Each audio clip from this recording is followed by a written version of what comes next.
Hello mga karilman, magandang araw sa inyo. Kawawa naman to si Kuya. Grabe yung nangyari sa kanya. Ginagawa niya yung sasakyan niya mga karilman, pero biglang umandar mga karilman. Paano kaya nangyari yun mga karilman? Panoorin nyo yung full video na to.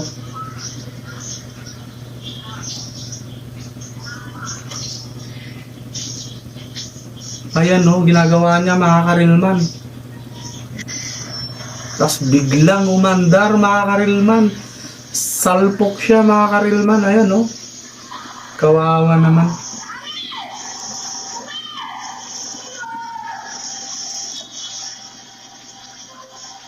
Kaya payo ko sa inyo yung mga mahihilig kumalikot ng sasakyan pero wala namang alam at laging nagmamarunong.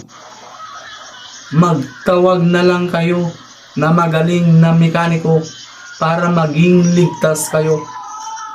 Okay?